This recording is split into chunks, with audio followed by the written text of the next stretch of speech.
আমেরিকার ৪৭তম প্রেসিডেন্ট হিসেবে শপথ নিয়েছেন ডোনাল্ড ট্রাম্প। তাকে শপথ পড়ান মার্কিন সুপ্রিম কোর্টের প্রধান বিচারপতি জন রবার্টস।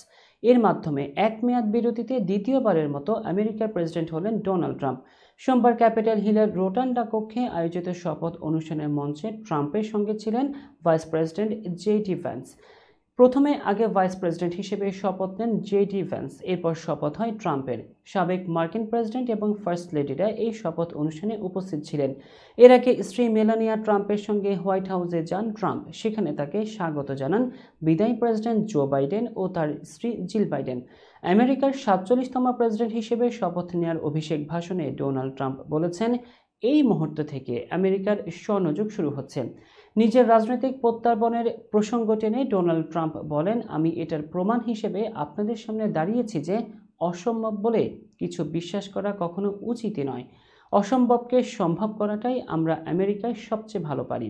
৪৭তম প্রেসিডেন্ট হিসেবে দায়িত্ব নেওয়ার সময় একটি নতুন ও সফল যুগের সূচনার ব্যাপারে আশাবাদ ব্যক্ত করে ট্রাম্প বলেন, পরিবর্তনের জোয়ার দেশ জুড়ে বইছে। সূর্যালোক এখন গোটা বিশ্বে ছড়িয়ে পড়ছে এবং আমেরিকার জন্য এই সুযোগটি কাজে লাগানোর সময় এসে গেছে।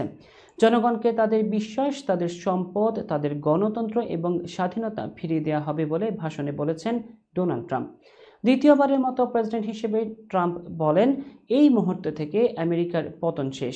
ট্রাম্প তার বক্তৃতায় নর্থ ক্যারোলাইনার হ্যারিকেন এবং লস অ্যাঞ্জেলেসের আগুন নিয়ে কথা বলেছেন। ভাষণে ট্রাম্প তার দৃষ্টিভঙ্গি তুলে ধরে বলেন, আমাদের সার্বভৌমত্ব পুনরুদ্ধার করা হবে, আমাদের নিরাপত্তা পুনরুদ্ধার করা হবে, সেই সাথে বিচার ব্যবস্থার ভারসাম্য পুনর্বিন্যাসিত হবে।